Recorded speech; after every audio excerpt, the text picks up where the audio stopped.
WWE ഇരുട്ടിന്റെ രാജാവ് ആരാണെന്ന് ചോദിച്ചാൽ ഒറ്റ ഉത്തരവേ ഉള്ളൂ, ദി അണ്ടർടേക്കർ ആണ്. എന്നാൽ WCW ഇരുട്ടിന്റെ രാജാവ് ആരാണെന്ന് ചോദിച്ചാൽ അവിടെയും ഒറ്റ ഉത്തരവേ ഉള്ളൂ, അതാണ് ദി സ്റ്റിങ്. ഇനി ഞാൻ പറയാൻ പോകുന്നത് സ്റ്റിങ്ങിന്റെ ലൈഫ് സ്റ്റോറിയാണ്. Welcome back my channel. എല്ലാവർക്കും എനിക്കുമയുടെ പുതിയൊരു വീഡിയോയിലേക്ക് സ്വാഗതം. You think you know me?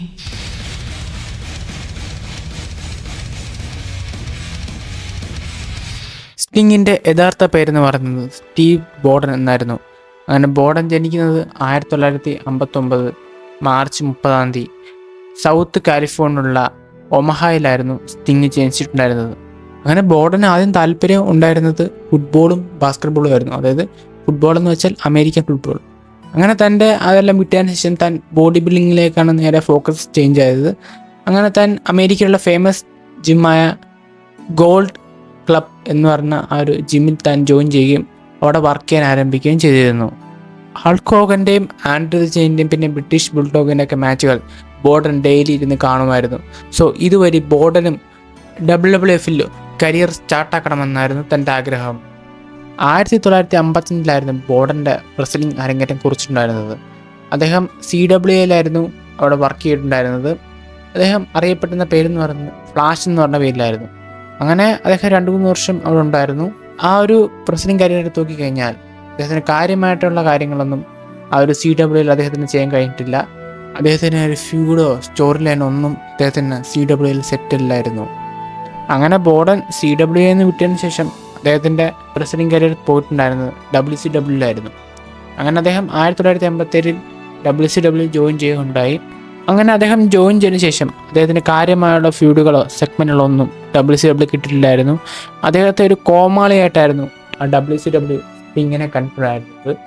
Sting വിചാരിക്കുകയുണ്ടായി താൻ ഈ ഒരു പോക്ക് WCWയിൽ പോയാൽ തനിക്ക് ഒരു കാലത്തും WCWയിൽ രക്ഷപ്പെടാൻ കഴിയില്ല എന്നായിരുന്നു സ്റ്റിങ്ങിൻ്റെ മനസ്സിൽ തോന്നിയത്. അങ്ങനെ സ്റ്റിങ് ഒരു ആശയം കണ്ടുപിടിക്കുകയുണ്ടായി. അതായത് തൻ്റെ ഫേസിൽ ഒരു പെയിൻ്റ് അടിക്കുന്ന രീതിയിൽ ആ ഒരു കാര്യം ചെയ്തു കഴിഞ്ഞാൽ അങ്ങനെ ക്യാരക്ടർ വേറെ രീതിയിലായിരിക്കും സ്റ്റിങ്ങിനെ കാണുന്നത്. അതായത് അൾട്ടിമേറ്റ് വാരിയർ എങ്ങനെയായിരുന്നു WWEയിൽ ചെയ്തിട്ടുണ്ടായിരുന്നത് അതേമാതിരി താൻ WCWയിൽ അവതരിപ്പിച്ച തനിക്ക് ഒരു അൾട്ടിമേറ്റ് വാരിയറിന് കിട്ടുന്ന ഒരു പോപ്പുലാരിറ്റി തനിക്ക് കിട്ടും എന്നായിരുന്നു സ്റ്റിങ് വിചാരിച്ചിട്ടുണ്ടായിരുന്നത്. അങ്ങനെ സ്റ്റിങ് ആ ഒരു കാര്യം ചെയ്യുന്നുണ്ട്. അതായത് സ്റ്റിങ്ങിൻ്റെ മുഖത്ത് ഒരു പെയിൻ്റ് അടിക്കുന്ന രീതിയിലൊക്കെ ആയിരുന്നു സ്റ്റിങ് ചെയ്തിട്ടുണ്ടായിരുന്നത്. ആ ഒരു കാര്യം WCW 100% അംഗീകരിക്കുന്ന കാഴ്ചയായിരുന്നു നമുക്കന്ന് കാണാൻ സാധിച്ചിട്ടുണ്ടായിരുന്നത്. അങ്ങനെ സ്റ്റിങ് ഈ ഒരു ലുക്കിൽ WCWയിലെ റിങ്ങിലേക്ക് കയറി വന്നപ്പോൾ ഫാൻസ് വളരെ സപ്പോർട്ട് ചെയ്യുന്ന കാഴ്ചയായിരുന്നു നമുക്ക് കാണാൻ സാധിച്ചിട്ടുണ്ടായിരുന്നത്. അതായത് WWFൽ അൾട്ടിമേറ്റ് വാരിയറിനെ എങ്ങനെയാണ് സപ്പോർട്ട് ചെയ്യുന്നത് അതേമാതിരിയായിരുന്നു WCWയിലെ ഈ ഒരു സ്റ്റിങ്ങിനെ കണ്ടപ്പോൾ WCWയിലെ ഫാൻസ് വളരെയധികം നല്ലൊരു സപ്പോർട്ടായിരുന്നു സ്റ്റിങ്ങിന് ലഭിച്ചിട്ടുണ്ടായിരുന്നത്. അത് ഹേറ്റേഴ്സ് പോലും സ്റ്റിങ്ങിനെ സപ്പോർട്ട് ചെയ്യുന്ന കാഴ്ചയായിരുന്നു കാണാൻ സാധിച്ചിട്ടുണ്ടായിരുന്നത്. ആ സമയത്ത് സ്റ്റിങ്ങിന് കിട്ടിയ പുഷ് അതൊരു വേറെ ലെവൽ പുഷായിരുന്നു. ആ സമയത്ത് ടാഗ് ടീം ഡിവിഷനിലെയും വേൾഡ് ചാമ്പ്യൻ ഡിവിഷൻ ആ ഒരു ലെവലിൽ വരെ സ്റ്റിങ്ങിനെ WCW കൊണ്ടുപോയിരുന്നു. 1996 സ്റ്റിങ്ങിൻ്റെ ഒരു പതനം തുടങ്ങിയിട്ടുണ്ടായിരുന്നത്. അതായത് സ്റ്റിങ്ങിൻ്റെ ഒരു ക്യാരക്ടർ ആർക്കും ഇഷ്ടപ്പെട്ടില്ലായിരുന്നു. ആ സമയത്തായിരുന്നു അൾട്ടിമേറ്റ് വാരിയർ ആ റിട്ടയർമെൻറ്റ് വാങ്ങി WWEയിൽ നിന്ന് പോയിട്ടുണ്ടായിരുന്നത്. സോ അതുകൊണ്ട് തന്നെ സ്റ്റിങ്ങിൻ്റെ ഒരു റേറ്റിംഗ് കുറഞ്ഞിരുന്നു. സ്റ്റിങ് ഒരു കാര്യം തീരുമാനിക്കുകയുണ്ടായി.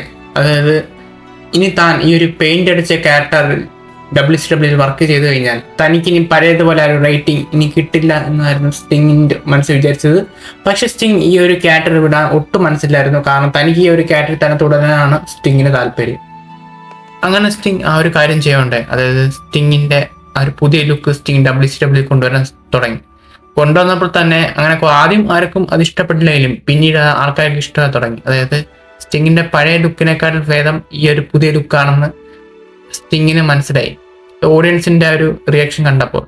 പിന്നെ സ്റ്റിങ്ങിൻ്റെ ഒരു മാസ് മെരിക്ക എൻട്രൻസ് വന്നപ്പോൾ തന്നെ സ്റ്റിങ്ങിൻ്റെ കാര്യം വേറെ ലെവലായി. അതായത് WWEയിൽ ആ സമയത്ത് ട്രെൻഡിങ് ആയിട്ടുള്ള അണ്ടർടേക്കർ ഒരു ഡാർക്ക് ക്യാരക്ടറാണ് ചെയ്യുന്നത്. സോ അണ്ടർടേക്കർ ഒരു ഡാർക്ക് ക്യാരക്ടർ ചെയ്യുന്ന മാതിരി സ്റ്റിങ് WCWയിലും ഈ ഒരു ഡാർക്ക് ക്യാരക്ടർ എൻട്രൻസും ആ ഒരു ലുക്കൊക്കെ കൊണ്ടുവന്നപ്പോൾ തന്നെ WCWയുടെ റേറ്റിംഗ് കുത്തനെ കൂടുന്ന കാഴ്ചയായിട്ട് നമുക്കന്ന് കാണാൻ സാധിച്ചിട്ടുണ്ടായിരുന്നു. സോ ആ ഒരു ടൈമിൽ സ്റ്റിങ്ങിൻ്റെ ഒരു പെർഫോമൻസ് ആണ് നമ്മൾ എടുത്തു പറയേണ്ടത്. അത് വേറെ ലെവലായിരുന്നു സ്റ്റിങ്ങിൻ്റെ റിംഗ് പെർഫോമൻസ്. സ്റ്റിങ് റിങ്ങിലേക്ക് കയറി കഴിഞ്ഞാൽ ആൾക്കാരെ പേടിക്കുന്ന രീതിയിലൊക്കെ ആയിരുന്നു ആ ഒരു കാര്യങ്ങൾ ചെയ്തിട്ടുണ്ടായിരുന്നത്. അങ്ങനെ സ്റ്റിങ്ങിന് കിട്ടില്ലെങ്കിലും സെഗ്മെന്റുകളും സ്റ്റോറി ലൈനും ഫ്യൂഡുകളെല്ലാം WCWയിൽ ഒരുക്കി വെച്ചിരുന്നു. സോ ഇതുകൊണ്ട് തന്നെ സ്റ്റിങ്ങിന് നല്ലൊരു ഫാൻ സപ്പോർട്ടും അങ്ങനെ ഓഡിയൻസിന് റിയാക്ഷൻ എല്ലാം കിട്ടില്ലായിരുന്നു. അപ്പോഴായിരുന്നു അത് സംഭവിച്ചിട്ടുണ്ടായിരുന്നത്. അത് സ്റ്റിങ്ങിന്റെ ഒരു പതനം ആരംഭിച്ചിട്ടുണ്ടായിരുന്നത്.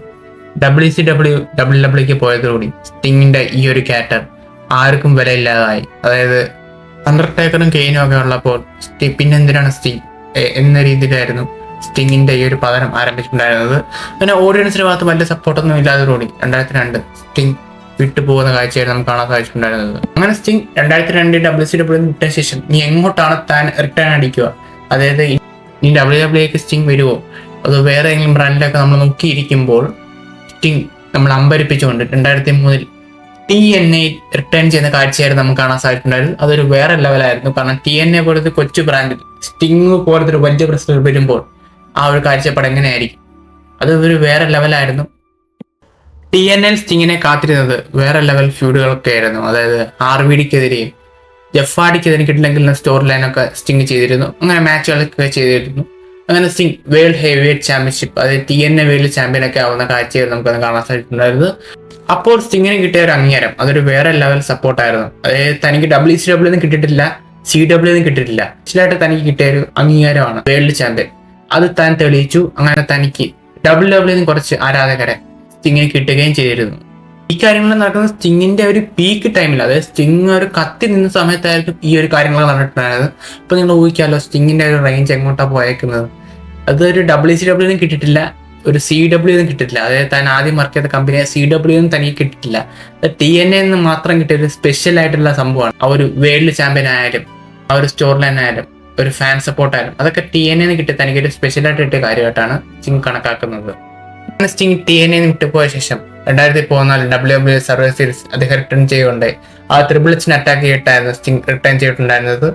അങ്ങനെ സ്റ്റിങ്ങിന്റെ ഈ ഒരു സ്റ്റോറി പോയിട്ടുണ്ടായിരുന്നത് Triple-Hനെതിരായിരുന്നു. അങ്ങനെ സ്റ്റിങ്ങിനും Triple-Hനും തമ്മിൽ അവസാനം ഒരു മാച്ചിൽ 5 കലാശിച്ചത് WrestleMania 31 സ്റ്റിങ് Triple-H തമ്മിലുള്ള ആ ഒരു മാച്ച് ഉറപ്പിക്കുന്നുണ്ട്. അങ്ങനെ ആ ഒരു മാച്ചിന്റെ അവസാനത്തിൽ ആ മാച്ചിനെ പറ്റി പറയുകയാണെങ്കിൽ ഒരു വേറെ ലെവൽ മാച്ച് ആയിരുന്നു. രണ്ടുപേരുടെ പെർഫോമൻസ്. സ്റ്റിങ്ങിന്റെ ഒരു പ്രായം നമ്മൾ കണക്കെടുക്കണം. അതായത് 2015 സ്റ്റിങ്ങിന് ഒരു 10-55 വയസ്സെങ്കിലും കാണുമായിരിക്കും. സോ ആ സമയത്ത് സ്റ്റിങ്ങിന്റെ ഒരു പെർഫോമൻസ്, ഒരു 55 വ്യക്തി ചെയ്യുന്ന ഒരു പെർഫോമൻസ് അല്ല സ്റ്റിങ് അവിടെ ചെയ്തിട്ടുണ്ടായിരുന്നത്. സ്റ്റിങ് പഴയ പോലെ TNA എങ്ങനെയാണ് പെർഫോം ചെയ്തത്. മാച്ചിന്റെ അവസാനത്തിൽ സ്റ്റിങ്ങിന്റെ പഴയ ഫ്രണ്ട്സ് ആയിട്ടുള്ള റേസർ റെമോന്റെയും ഹൾക്ക് ഹോഗന്റെ അങ്ങനെ ഡീസലിന്റെ ഒക്കെ അപ്പിയറൻസ് നമുക്ക് കാണാൻ സാധിച്ചു. മാച്ചിന്റെ അവസാനത്തിൽ Triple-H ആയിരുന്നു ആ ഒരു മാച്ചിൽ സ്റ്റിങ്ങിനെ ഫിനിഷ് ആയിട്ട് തോക്കിയിട്ടുണ്ടായിരുന്നത്. ഈ ഒരു സ്റ്റോറിയായിട്ട് കണക്ട് ചെയ്ത് സെത്ത് റോളിൻസിനെതിരെയായിരുന്നു സ്റ്റിങ്ങിന് അടുത്ത ഫ്യൂഡ് പോയിട്ടുണ്ടായിരുന്നത്. അങ്ങനെ സെത്ത് റോളിൻസ് സ്റ്റിങ് തമ്മിലുള്ള ആ ഒരു മാച്ച് ഉറപ്പിക്കുന്നുണ്ട്. Night of the champions 2015. ഇവർക്കൊരു വേൾഡ് ചാമ്പ്യൻഷിപ്പ് മാച്ച് ആയിരുന്നു, WWE വേൾഡ് ചാമ്പ്യൻഷിപ്പ് മാച്ച് ആയിരുന്നു ഇവർക്ക് ഉറപ്പിച്ചിട്ടുണ്ടായിരുന്നത്. അങ്ങനെ ഈ ഒരു മാച്ചിനെ പറ്റി നോക്കുകയാണെങ്കിൽ സെത്ത് റോളിൻസ് ആണ് സ്റ്റിങ്ങിനെ നന്നായിട്ട് അടിച്ചിട്ടുണ്ടായിരുന്നത്. സ്റ്റിങ് ആ ഒരു WrestleMania 31 കാണിച്ച ഒരു പെർഫോമൻസ് ഈ ഒരു മാച്ചിൽ കാണിച്ചില്ല എന്നാണ് ഉദാഹരണം. അവസാനത്തിൽ സ്റ്റിങ്ങിനെ തോപ്പിച്ചുകൊണ്ട് സെത്ത് റോളിൻസ് ആയിരുന്നു ഈ ഒരു മാച്ച് വിജയിച്ചിട്ടുണ്ടായിരുന്നത്. സ്റ്റിങ്ങിനെ എപ്പോഴും റെസ്ലർ സെത്തിനെതിരെ തോക്കുന്നത് ഫാൻസിന് അത്ര ഇഷ്ടപ്പെട്ടില്ലായിരുന്നു. അങ്ങനെ സ്റ്റിങ്ങിന് കാര്യമായ ഫ്യൂഡുകളൊന്നും WWE ലഭിച്ചിട്ടില്ലായിരുന്നു. അങ്ങനെ sting 2016 WWE hall of the fame ആവുന്ന കാഴ്ചയായിരുന്നു നമുക്കത് കാണാൻ സാധിച്ചിട്ടുണ്ടായിരുന്നത്. അങ്ങനെ സ്റ്റിങ് കുറെ കാലം റെസ്ലിംഗ് വിട്ട് പോകുന്ന കാഴ്ചയായിരുന്നു നമുക്ക് കാണാൻ സാധിച്ചത്. അങ്ങനെ കുറെ കാലത്തെ ഇടവേളയ്ക്ക് ശേഷം സ്റ്റിങ് 2020 AEW അതായത് ആൾ എലൈറ്റ് റെസ്ലിംഗ് എന്ന് പറഞ്ഞ ആ ഒരു റോസ്റ്ററിൽ സ്റ്റിങ് ഡെബ്യൂട്ട് ചെയ്യുന്ന കാഴ്ചയായിരുന്നു നമുക്കന്ന് കാണാൻ സാധിച്ചിട്ടുണ്ടായിരുന്നത്.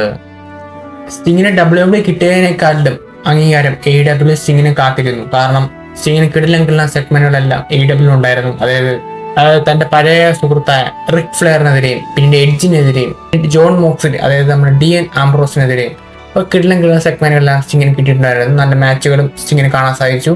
അങ്ങനെ 2026 മാർച്ച് 4 സ്റ്റിങ് AEW റിട്ടയർമെന്റ് വാങ്ങി പോകുന്ന കാഴ്ചയായിരുന്നു നമുക്കത് കാണാൻ സാധിച്ചിട്ടുണ്ടായിരുന്നത്. സോ ഇതൊക്കെയാണ് എൻ്റെ അഭിപ്രായത്തിൽ സ്റ്റിങ്ങിന്റെ ഒരു റെസ്ലിംഗ് കരിയറിലെ ഓവർവ്യൂ. സോ നിങ്ങൾക്ക് നിങ്ങളുടെ അഭിപ്രായം താഴെ കമന്റ് ചെയ്യാം. നിങ്ങൾക്ക് സ്റ്റിങ്ങിനെ പറ്റി കൂടുതൽ അറിയാവുന്ന കാര്യങ്ങളൊക്കെ, ഞാൻ പറയാൻ വിട്ടുപോയിട്ടുള്ള കാര്യങ്ങളൊക്കെ നിങ്ങൾക്ക് താഴെ കമന്റ് ബോക്സിൽ പറയാം.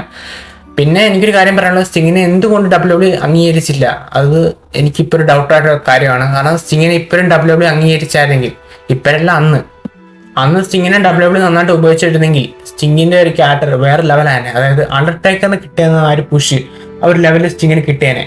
നമ്മൾ അണ്ടർടേക്കറിനെ പോലെ തന്നെ സ്റ്റിങ്ങിനെ നമ്മൾ കണ്ടായിരുന്നു, ഒരു ഡാർക്ക് വെസലായിട്ട്. പക്ഷെ എന്ത് ചെയ്യാൻ, സ്റ്റിങ്ങിന്റെ നിർഭാഗ്യം എന്ന് പറയാം. ഓക്കെ, സ്റ്റിങ്ങിനെ പറ്റി എനിക്ക് പറയാനുള്ളത് സ്റ്റിങ്ങിന്റെ ഫുൾ റെസ്ലിംഗ് കരിയർ.